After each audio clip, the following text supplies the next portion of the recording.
Hello, everybody. I'm Ron Cisco from God's Creation Observatory. Tonight, I'm going to process the Horsehead Nebula. Um, it's one of my favorite nebulas, besides this one behind me.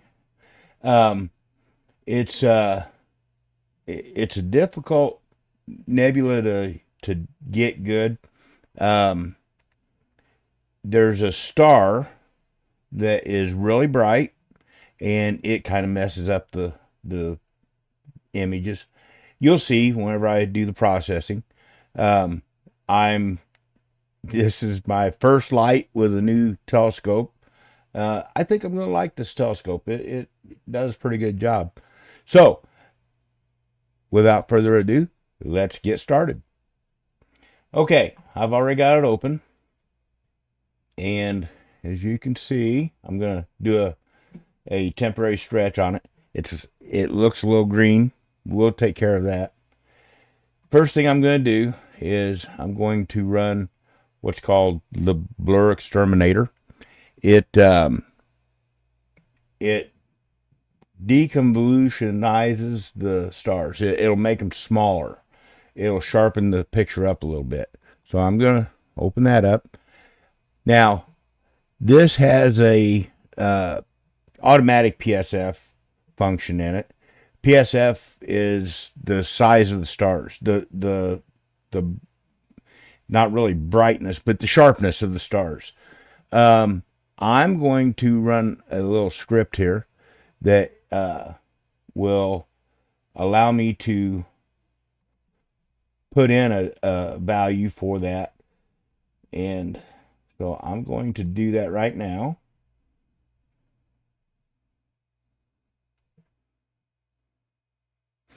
I'm hoping the sound is a lot better than it was. Well, not last week. Last week I didn't end up doing a live stream. I thought I did, but it did not go out. 2 weeks ago, the sound was kind of messed up. I got a new microphone, so we'll see how that works out. You can see it here in the video.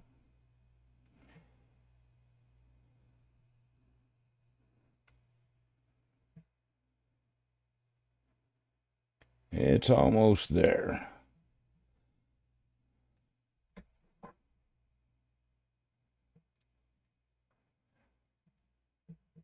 This will give me two numbers, a large number and a small number. And then I'm going to use my phone. You won't be able to see that. But these two numbers here, 2.32 and 2.08, that's my maximum PSF and my minimum PSF. I'm going to use my phone to calculate the average between those. So I'm going to subtract 208 from 232. That gives me 24. Divide that by 2 and add that back in on 2.08. That gives me 2.2. So I'm going to close this. And in this thing right here, I'm going to put 2.2. Now, I'm going to leave everything else just the way it is. And I'm going to click the little apply button, and it's going to run through it. It won't take very long to do this. Usually takes just a few seconds.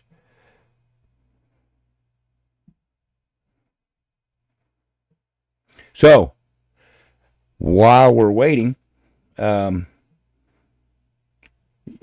anybody watching? If you are, go ahead and say something on the chat, and I will answer. Yeah.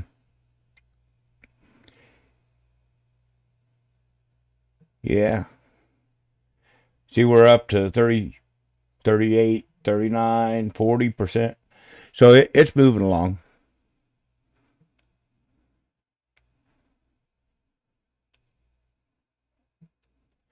I guess probably the worst thing in a live stream is dead space. I've got plenty of that. We're up to 70%, so it's almost done with that. You may not, these stars are pretty good. You may not see much of a difference, but it really does make a big difference in the final picture.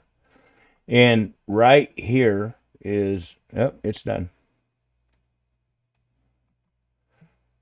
Right here is the star I'm talking about that causes problems in images. That star is Alnitek. It's the bottom star in Orion's belt. So now you know about where this is at in the sky. Okay, we got that done, and I'm going to go back, and you'll see a little bit of a difference in the stars. We can go back and forth, and you can see the stars change just a little bit. Not really.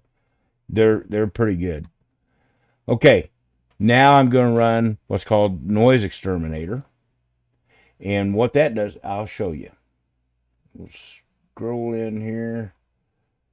You see all the little blobs. This is going to eliminate those. I'm just going to leave it zoomed in, and you can see what it does. This little plug into this program really does a good job. It does an excellent job.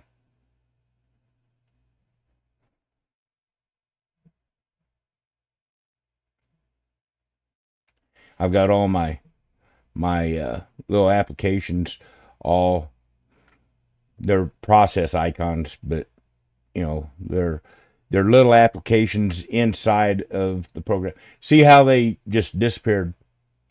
It's amazing. It does a fantastic job. That was noise that it just eliminated. Let's zoom back out. Just click this right here. Oop. There we go. Now, here is the Horsehead Nebula right here. This is the Flame Nebula. They're right there together.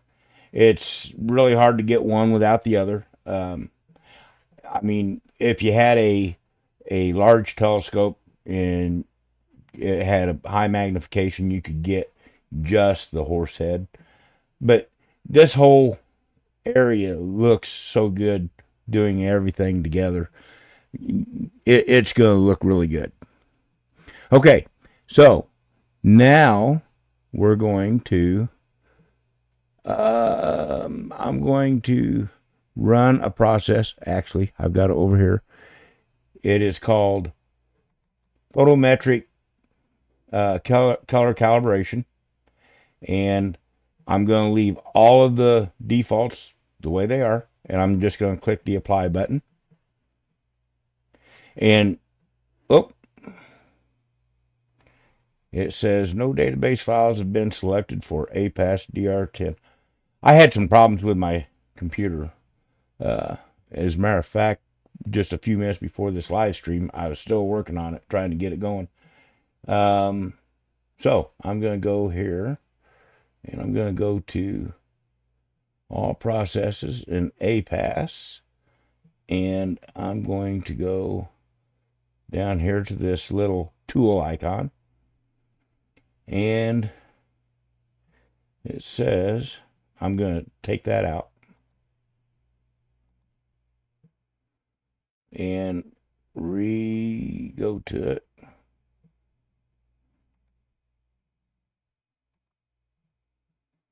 And APAS DR9.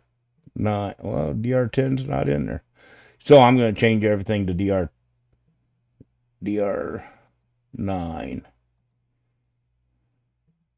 I'm going to cancel that so that it doesn't do what I told it to do. I'm going to go to 9. Okay. We're going to go okay. And then I have to run this globally to download those files.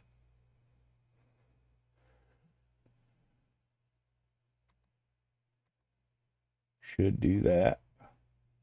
9. Yep, it's doing that. Okay. So now I can open the photometric color calibration again. And I'm going to, it's already set to 9. Let's try running that now. Nope. All right, I'm going to force it to do 9.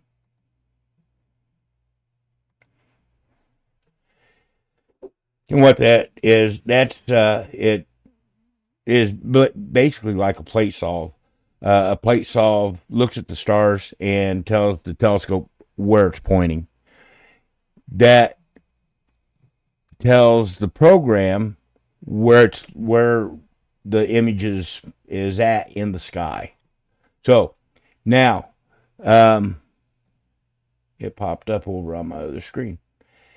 You can see all these green dots, and we want them as close to this line as possible. That looks pretty good. So I'm going to go ahead and close this. And watch this. All the green's gone. That's a cool picture right there. I could just basically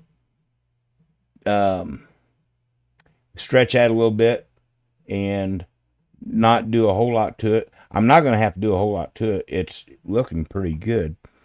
So by stretching, you'll see here, I'm going to bring up the preview. I'm going to turn off the temporary stretch that we did, the automatic stretch. It's called screen stretch function, screen transfer function. I'm sorry, screen transfer function. All right, now if you watch over here, this is where the preview is going to be. This is where you're going to see the image. I'm going to bring this up. Oop, I need to check this little thing right here. I'm going to bring this up, and you'll see the stars starting to come out. There they are. And actually, you can see a little bit of the flame nebula right there. And I'm going to apply that. And if you look up here in this top window, oh, you know what? I forgot something. I'm going to undo that. I'm getting ahead of myself. I noticed whenever I did that little bit of a stretch that I had some gradients. And I'll show you what I mean before I... Okay, down here at the bottom, see how it's light? And up in the corners just a little bit. It's a little bit lighter than the rest of the picture. We're going to take those out. Okay, I've got the tolerance set to 2. I'm going to set this back to 3. And then I'm going to make the default sample radius 20 and the samples per row 20. And I'm going to generate that. Now, that put these samples all over this picture. This is what it's going to work on, where those samples are at. I'm going to take out a bunch of these samples that are in the nebula. I don't want to remove any nebula. So I'm going to leave that part of the picture alone. I just want to do the edges basically. So I clicked on it and it turned green, and I'm going to hit the delete key. And I'm going to delete all these down through here like so. I better take out that one too. It's in the nebula.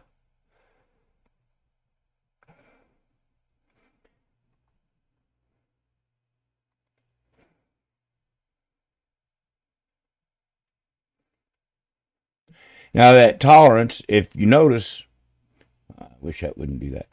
Like right here, that tolerance that I've got set to 2, if I would have set that lower, it probably would have not put the samples in the nebula quite so much, but I wouldn't have gotten the edges. I would have had to manually put those in. So I usually work backwards. I put as many samples in as I can and then start taking them out. It just, that for me, it works better that way.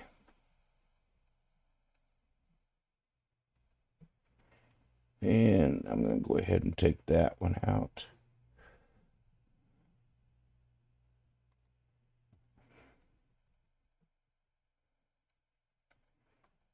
This is fun.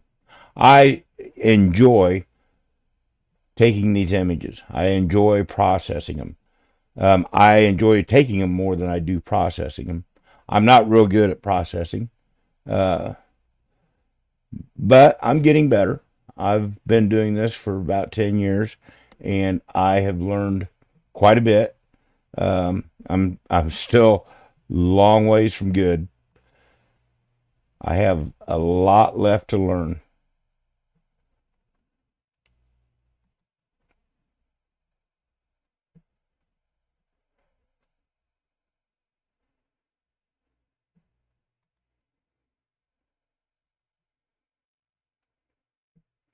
Yeah, I could probably put, I don't know, I see a little bit of a nebula down in here.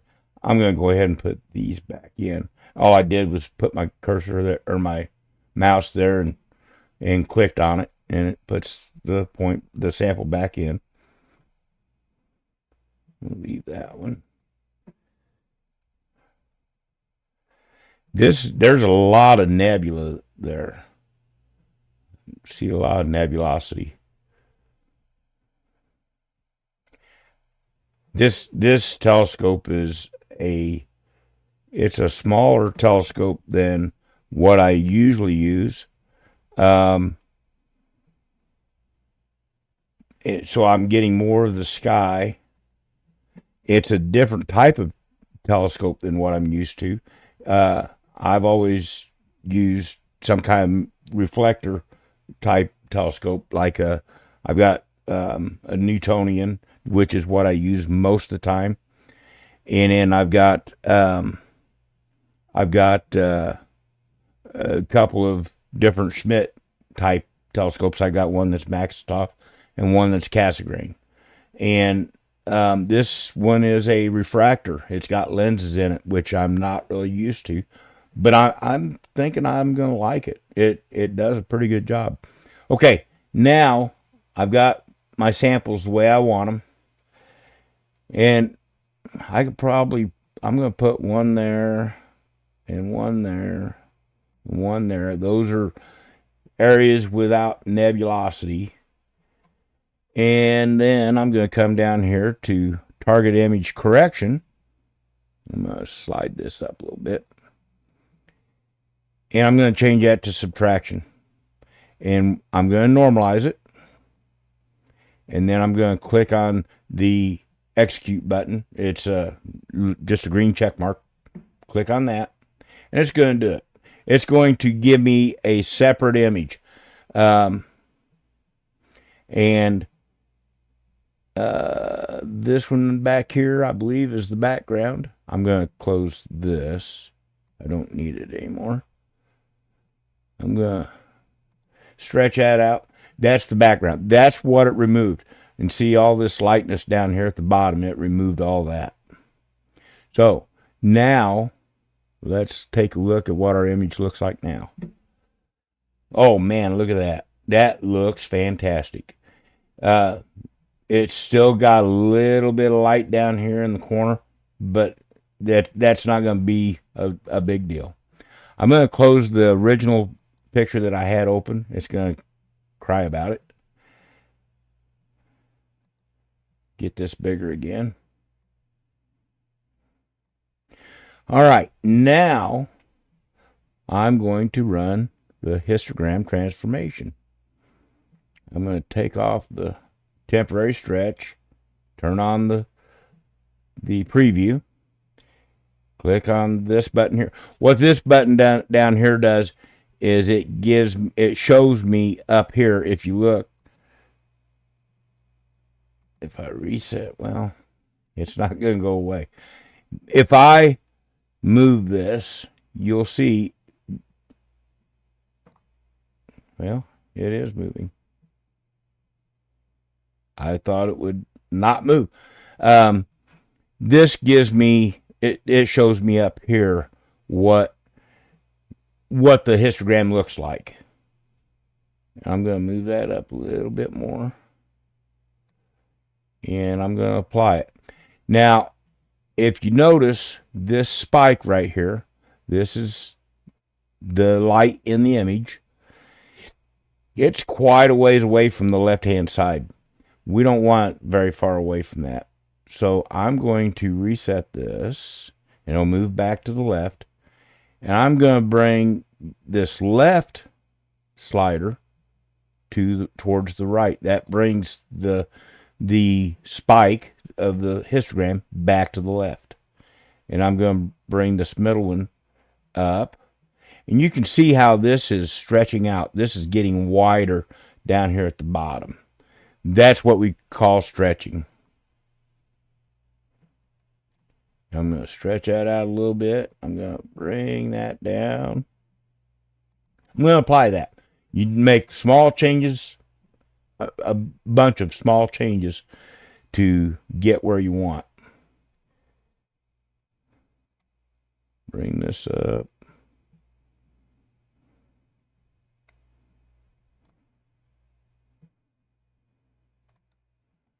That is looking so good. Now, see how washed out that looks? Now, watch, if I bring this one, I'm going to reset that. It's not so washed out looking now. But I'm going to bring this left one towards the right, and that's going to make it darker. And I'm going to bring this middle one towards the left, and that's going to bring out the nebulosity a lot more. Man, that looks so good. You can see all this nebulosity all around here.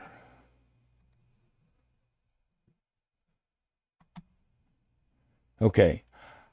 Now, remember I was talking about this star causing problems. You see this, you may not be able to see it on your computer or phone, whatever you're looking at, but there is a ring all the way around here, all the way out here. That's what I was talking about, that star. And it's actually, the filter I'm using is a L-Extreme, an Optilong L-Extreme.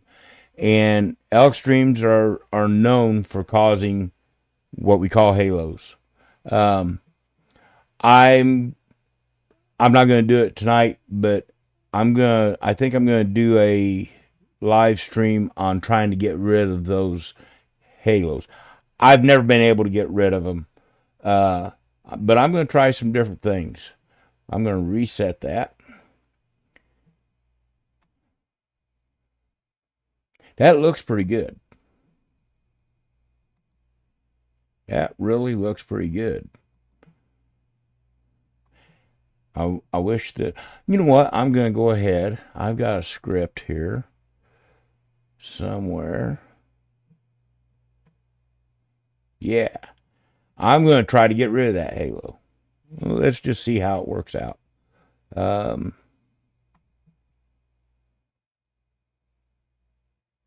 I don't really know.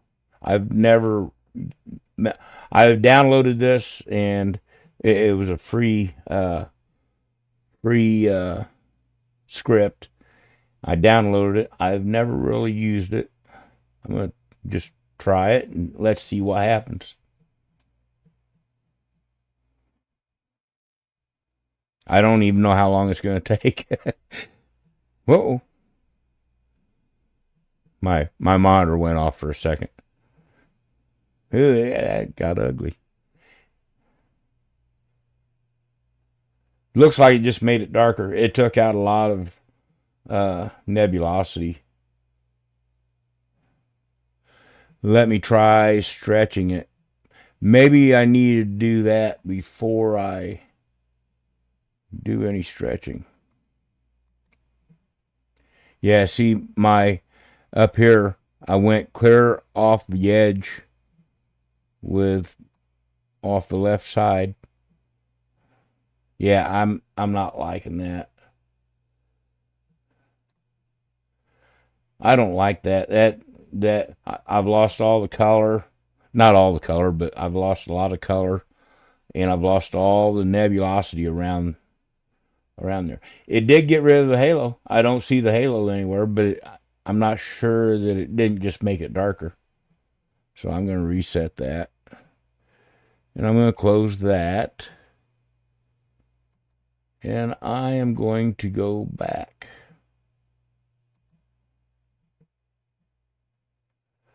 Okay. Let me see what I can do with curves. I'm going to bring up the preview. And I'm going to... Now watch. Right now you don't see any kind of histogram in there right now. I'm going to click on this little check mark. You'll see it pop up. There it is. So now I can see what I'm doing. Yeah, that's making that halo a lot worse. I'm going to just try bringing down the backside a little bit. That don't look too bad.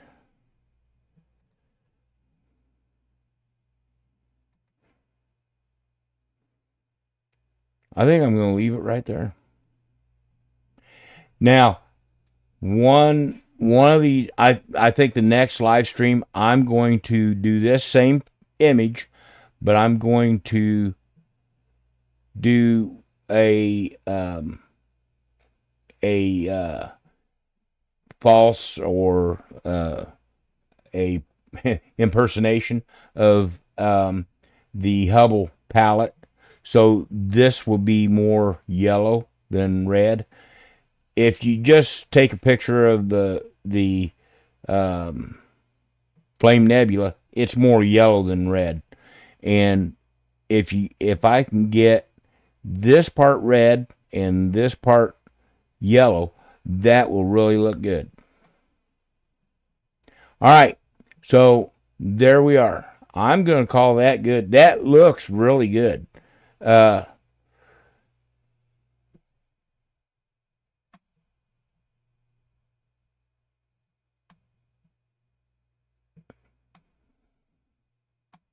I'm noticing a problem over here on my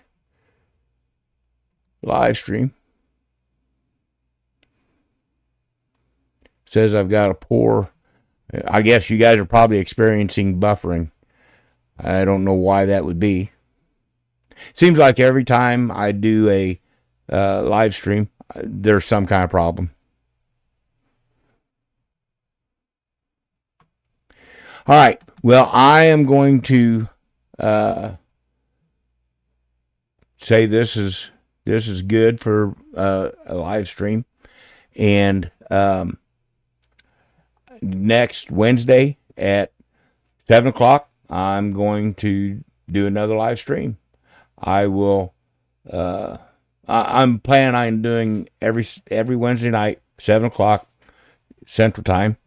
I'm going to do a live stream, and I don't know.